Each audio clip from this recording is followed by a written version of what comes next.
there is no clock to clock out. There is no bed, there is no pillow. It's just keep going till the job's done. And that's really the big separator from somebody who's gonna make it in business to somebody who doesn't.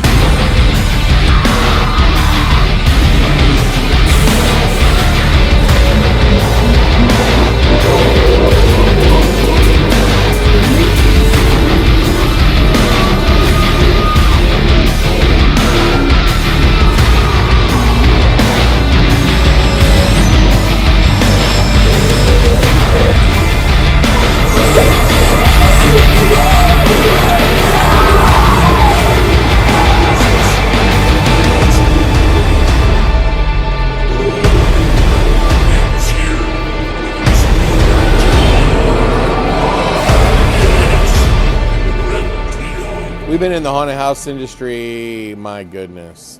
Well, you know, it's a long story because when I was in 4th grade, when I was in 3rd grade, I built my first haunted house in a basement of a duplex using sheets to make walls. And then eventually I talked to an apartment complex manager into let me have the recreational center to open a haunted house. I remember I was a wolf man. I was an actor. I was eating spaghetti out of somebody's stomach. And I remember going to libraries and there was these books, and I've since looked for them on eBay, but it would tell you how to build a haunted house. And I'll never forget, like, you got the table, your head in the table. And then I remember one where you could disappear, and it was to take brooms. And then you have paint bricks on the wall. And then you paint bricks on the, the really strong brooms. And then you could just walk through the wall. It looks like you disappeared. Well, I actually totally forgot about haunted houses after I moved back to St. Louis. Never even went inside of one. And how I got in the haunted house industry was that this guy that was my friend, he said, well, we're going to a haunted house. Like, I didn't know anything about a haunted house. And he says, yeah, we're going to go tonight. And I said, no, don't go. I said, I'll go there and talk to the guy and tell him I want to do a story on Channel 22. Okay, and we'll get free tickets. And he's like, okay. So I actually went there, just walked right in, told him I was with Channel 22, wanted to make a video. He said, yeah, that would be great. And so it was probably the first time any haunted house ever had been filmed, because this is back in 1988. The owner loved it, and he thought I was kind of creative, and he said that he was building a Christmas show, and would I be willing to help? And so I actually helped build his Christmas show. And he did not pay me, okay? So he was supposed to pay me, but he did not pay me. And then it dawned on me, I was like, what the hell am I doing here? Am I really this dumb just because I'm a teenager? Am I really this stupid? And yeah, you really are that stupid. And so I just left. And as I'm leaving, I go to this gas station, and I'm getting a drink, and on the counter was a flyer, and it said the Haunted Church, open this Friday and Saturday. And I thought that was kind of unique. And I was like, wow, where is this? And they said, it's right over there. And I was like, okay. So I just drove over there, and I walked up to the guy, and I said, hey, I'm a haunted consultant, which there was no such thing. But I just told him that I was. And he says, really? And I said, yeah, I design and build haunted houses. And he's like, really? And I said, yeah, can I see your haunted house? Maybe I could help you. And he shows it to me. It's the worst thing I've ever seen. And I was like, I could rebuild this. And he's like, really? And he goes, well, we open again next week. Can you rebuild it before next weekend? I was like, yeah, give me $1,000 and I'll redo the whole thing. So I ended up hiring my 2 cousins, and believe it or not, I hired this guy named Pat Voss. And so it was the 4 of us, and we rebuilt the haunted house called and I named it House on Haunted Hill. And I was like, man, we could get this so much bigger, and he didn't want to put any money into it. So I said, what if you paid me $2 for every person who walks through the door, and I put the money in? Oh yeah, well, hell yeah, do that. Okay. So the first year that we made that deal, I got the attendance to go from 8,000 to 22,000, okay? And that's what really started building me towards being able to do my own haunt. The next year, I got it to go from 22,000 to 37,000. And he was supposed to pay me $2 for every ticket. Well, he paid me up to a certain point, and then he sat me down and he said, and I'll never forget, he said to me, hey, I think I'm going to do this on my own from here on out, because he didn't want to pay. He didn't want to pay the $2 per person.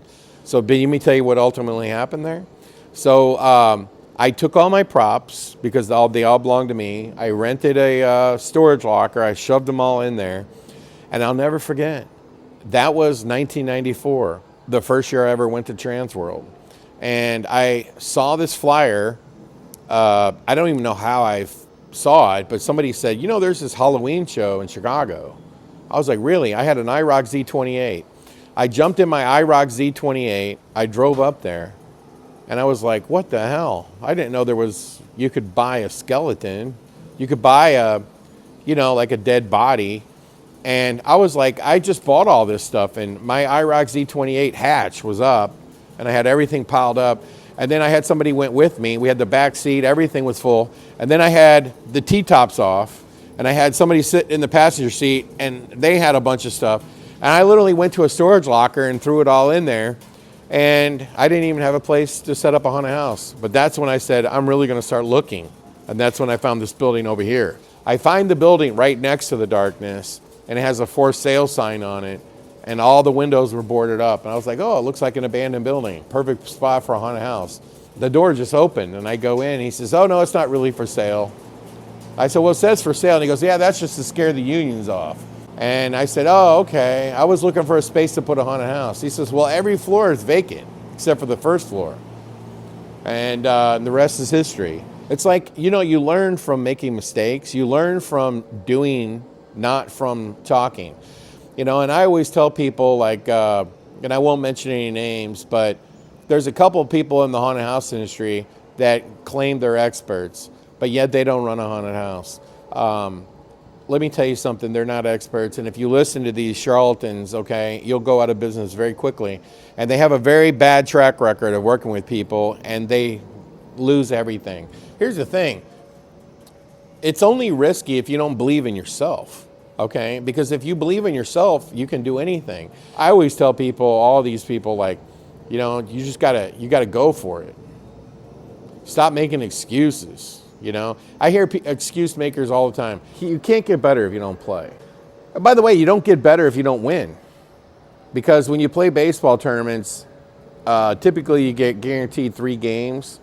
Okay, you're not guaranteed a 4th one, a 5th one, or a 6th one. Okay, you only get those games if you win. So where's the benefit in losing? Please explain.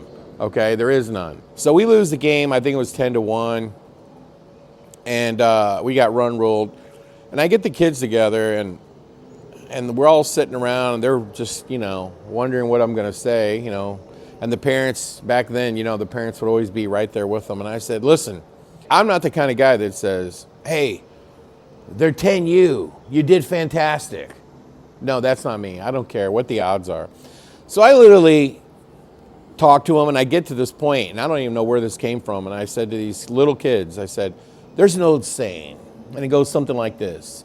It's not whether you win or lose. It's how you play the game. And I could see the parents like, yeah, he's right. I said, that line's for losers. Okay? Because only a loser would use a line like that. And I was like, losing cannot be in your vocabulary. Okay? Just wipe it out of your... And all the parents are like, this is a staple in youth sports. But it ain't a staple in competitive sports. And then I went on to say, you know what? We're going to play that team again, and we're going to beat the hell out of them. Well, these parents, like immediately, they're all jumping, oh, my God, we got to find another team. We got a lunatic as a coach. He's a lunatic. He just told the kids that, it's integrity doesn't matter. Only thing that matters is winning, because that's what I said. And lo and behold, we play another game, and we get seeded, and then we win our first bracket game, and guess who we play? And we get to the championship. Guess who we play? That team that beat us 10-1. Guess who won? We did. We won 7-5.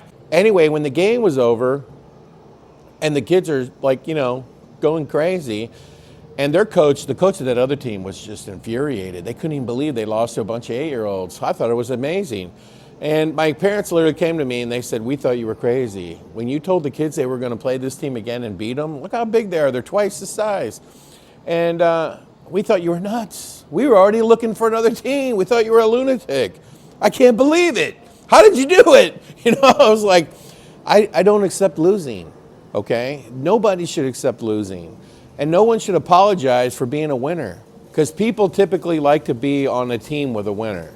And it's like, everything in life's about winning, okay? When you think about it, you got to pay your car payment, you got to pay your insurance, it does not matter. You got to always fight. You can't ever give up.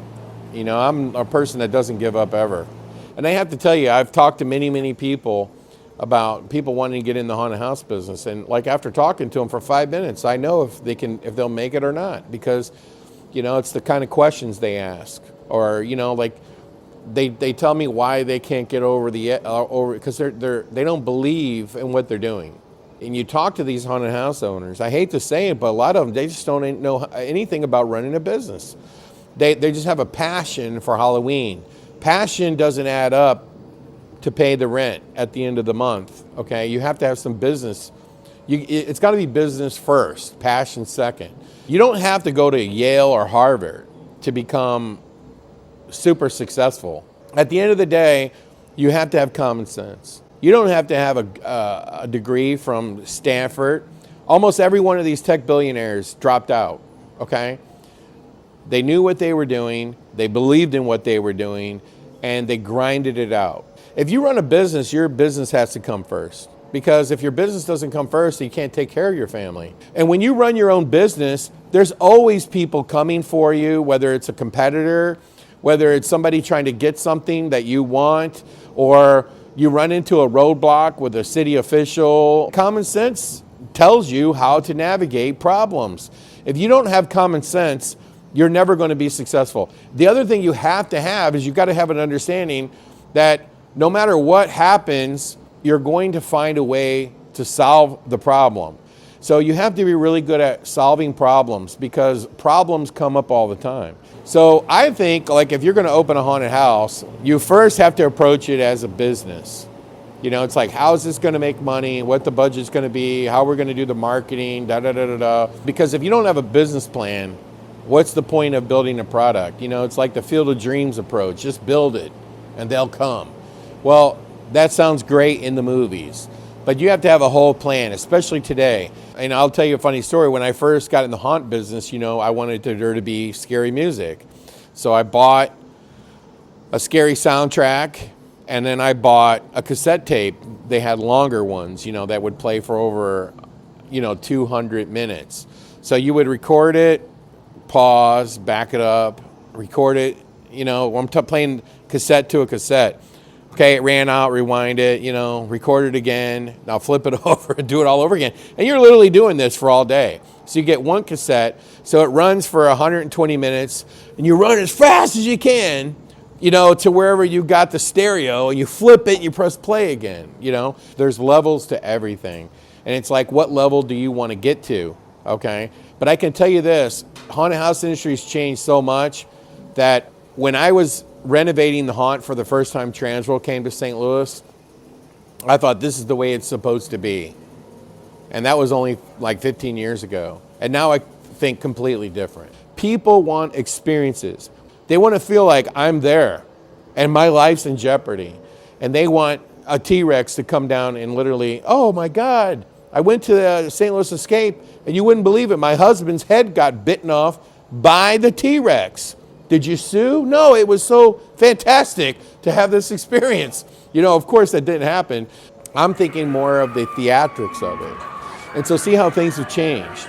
And whenever you think about a haunted house or any kind of business, you got to look around. You got to see, is this thing changing? And the successful businesses are ahead of the curve. They're making the change before the change even occurs to everyone else. But here's the thing about the haunted house industry. Are you ready for this? It's a disease, okay? And they have not found a cure for this disease yet. That's why people get into this business. They have a disease. They can't stop spending. So they spend I would say over 90% of haunted houses that open in 2025 will spend every penny they make to produce the haunted house. That's why they have a real job, or they're moonlighting and doing 6 other things, because they can't help themselves. They go, they want to buy props, they want to make new scenes, they want the next, latest, greatest of everything. Like if I went to Transworld and I bought the coolest prop that they have, if I did nothing to the darkness but buy that prop and put it in the haunted house, would anybody even know it was there? No, they wouldn't. Because you know why? Because people walk through these scenes in a matter of seconds, okay? A lot of people are like this, okay, and their head in somebody else's back, right? So it all literally comes back full circle. It really is a haunted house from 1988 where it's about the actors, it's about getting scared, and that's what it is for a lot of people. But some people go through these scenes like so quickly, they wouldn't even notice. Like, oh yeah, you spent $30,000 on that prop. I didn't even notice. There's so many props. How am I supposed to like identify the one that you changed, right? Well, I always thought to myself, well, the way you do that is you take out a whole section. My favorite room in the darkness, there isn't one. It's the next one, okay? The only thing I can think about in my haunted house right now is the scene I hate the most. That's the only thing. It literally makes me grind my teeth. What scene do you hate the most? Well, it's like one downstairs. It's like a collection of 3 little rooms that should be one scene. And I already know exactly how to do it, but time is the enemy. Because we took out TerraVisions, we're trying to build the alien, we don't have time to do it. But it's the only thing I can think about. I think about it 24 hours a day. I hate that area. It's really bothering me. It's outdated, it's worthless, I hate it. Every time I walk through it, I want to vomit. I can't think about the good things we've done. I can only think about the things I want to get rid of. And then you want to think about like, what would you replace it with? That's the disease part. So now I got to go get new props, I got to get materials. None of this makes any sense. When you think about the crazy things that people do, like bungee jumping off a bridge, you know if the bungee breaks, you know what's happening to you, right? It's over, right? Or skydiving, okay? Or all these crazy things that people do. You know, when you think about this for a second. You think about a nightclub, right? And you think about people, you know, dancing or whatever. If they were standing on the street corner, you would say, he's a weirdo. He's an absolute weirdo. But then you put him in a different setting and you're like, oh man, you know, he's got rhythm. Okay? You know, and that's what a haunted house is. You know, you can be put into a setting where you can feel natural. You can feel like I can let it all out. Okay? You know, and it's natural. And I think people like haunted houses because they want to know what's on the other side of the corner. They want to know what's next, you know? They're adrenaline junkies at heart. So a haunted house, really, when you think about it at the end of the day, how's it any different than jumping out of an airplane? How's it any different than getting on a motorcycle and literally jumping the Grand Canyon, which Evel Knievel tried, failed, but his son did it, okay? The only way you can make smarter decisions is try to learn from people who come before you. And you got to be willing to like absorb a lot of criticism, or maybe they are a little meaner and they call you an idiot every once in a while. Get thick skin, learn everything you can until you're ready. When I built the original Darkness, the guy with that owned the baby carriage company and everything, so he was an investor, okay? And eventually, you know, he moved to Florida and retired, played golf. But he once told me, he said, Larry, with all the mistakes you make and all the money you cost us, you know, with this business, he goes, I could have already paid for you to go to Yale. I could have paid for you to go to Harvard. You'd be a graduate, okay? I should have just wrote a check to Harvard and sent you there, okay? And that stuck with me, you know, it's like, yeah, I'm like learning while doing, okay? But whenever you're an ambitious person, you take a lot of risks. And sometimes risks equal mistakes, okay? And even though that guy was in his 60s, okay, he had a lot, you know, that you could learn from, because business is still business. Pennies, nickels, and dimes, they add up.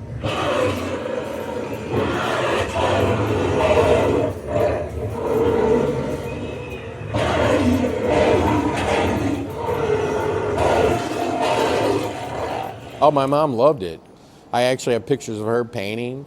You know, she worked on the first Darkness. She actually got a neck injury from carrying, you know, 5-gallon buckets of paint. She had to get neck surgery. But she was the ticket seller, and yeah, she loved it. My mom absolutely loved it.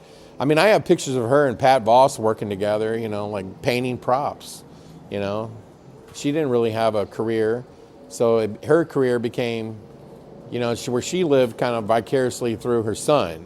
How does it make you feel knowing that someday you'll have to leave this all behind? Actually, that's an interesting topic because, you look across the street over here and they built this $80 million apartment complex, okay? That's high end, okay? They call it Soho, like after the Soho area in New York. They want absurd amounts of rent for that thing, okay? They spent damn near $100 million. It's absolutely stunning, beautiful. They have these parties over there. They got indoor basketball. I mean, they got everything, okay? Well, they look at their next door neighbor, which is me, and they go, hey, we'd like to have that property. We want to build another one to accompany that one. So they came and they offered me a ton of money to just walk away, okay? And I thought about it, and I thought about what would I do? And I can tell you the one thing that all small business people have in common is they don't know what they would do if they walked away. So they usually die running that company, with their kids, of course. They rope their kids into it. So both of my kids are roped into this. But if I really wanted to walk away from it, the cash out is to sell everything. Because you're asset rich, cash poor, a lot of people. I mean, yeah, this is a great location for St. Louis. I could certainly sell it. And I could sell everything inside. It would be the biggest auction that had ever happened. And I've thought about it, okay? How much would it make at an auction? It would be insane. It would have to take it'd be like a Mecum. It'd be like Kissimmee Mecum. It would take 7 days to sell everything. And yeah, it would be sad to see it all go. But then you have to ask yourself, what would I do? I don't see myself sitting on a beach sipping pina coladas. Okay, I would get bored to death. When I get back to like it's a disease, people ask me like, what's your funnest time running a haunted house? It's never running it, it's rebuilding it. Because it really excites you to it stimulates your brain to think about what's that gonna look like when it's done. I'm like a little kid in a candy store. I'm like, put the lights in now. Turn on the CGI, I don't care, I just wanna see it. I wanna see what it looks like. When we're building the alien over there, I was literally like, just put the CGI in. I know it's not the right one. I just want to see it, okay? Put the lights in. I just want to see what it's going to look like, because that's exciting. And that's the disease. And you know what the funny part about it is that after the euphoria of seeing it finally all working and lit up and seeing the first few people to walk through it and experience it, and you're just like all happy, a couple weeks that wears off and you don't even remember it anymore. And you're looking for the next thing to do.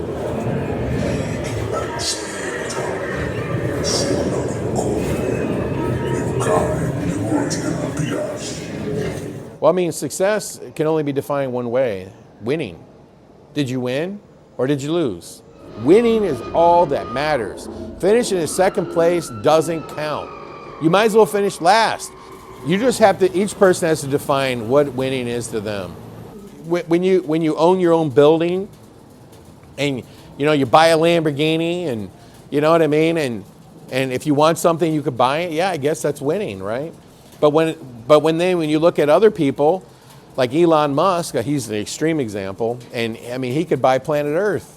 It's like, well, that makes you feel like I didn't win. It's not about having the car is winning. It's about what it took to get the car. Does that make sense? In my life, I've always set goals for myself. And I'll tell you how I've achieved them, because you think about those goals. If you say you're going to do something, you better be the best at it, period. And so if it's being the best parent possible and making sure your kids all get into college and they all get the jobs of their dreams, right? And you can look back and say, well, if I had a heart attack today, I would go happy because I did what I set out to do. That's winning, okay? I actually had a guy come to the Darkness Tour about 3 years ago. And I always stand in the back of the darkness and greet everybody. And this guy, he doesn't know me or whatever, and he walks up to me and he says, "Hey, is the owner around?" And I was like, instant, like, oh shit, one of the actors hit him in the face. Something fell on him, you know, something's wrong. So I never say I'm there. He's not here. How can I help you? You know what I mean? It's easier. And because it's always easier to say, yeah, here's an email, just email him, okay? I go, well, what's the problem? And he says, well, I just want to talk to him. I'm like, well, what do you want to talk to him for? Like, what's the problem? Something happened? He's like, no, is this guy like independently wealthy? He said to me, and I was like, no. Does he do this for a tax write-off? Is he a drug dealer? Does he launder money? He literally threw all these things out. I was like, dude, you're really starting to annoy me now. What are you trying to get at? And he goes, well, I'm trying to get at, there's no way this haunted house could ever make money because they have every prop, every animation, every scene, everything is like done like all out. There's no way this thing makes money because they've got to be spending more than they make. And I was like, oh, I see what you're saying now. I said, but you know, just so you know, every scene in here has been redone since Transworld first came. So when I had that conversation, it might have been like the 12th year. So everything has been built over 12 years. He goes, oh, okay, that makes more sense. You know, and I'm like, but yeah, that's how there's nothing in the haunted house that is original to the haunted house prior to Transworld, the first year that Transworld came to St. Louis. So everything has been redone. It's not a sprint, it's a marathon. And a marathon catches up to you, right? Hey, yeah, I know you were a lap and a half ahead of me, but you're not conditioned to run the other two. Eventually I catch you, pass you, and you just give up. There is no maximum amount of hours you can work, okay? They say there's 24 hours in a day. A successful business owner thinks, no, the world's flat, okay? And there's 48 hours in a day. Who are you joking right now, right?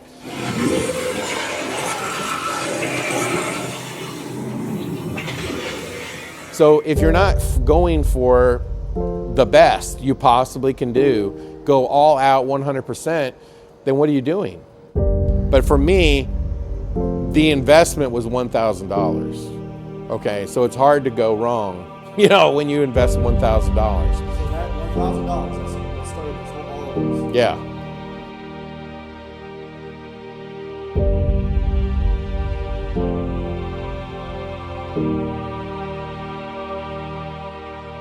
Are you gonna go get them now?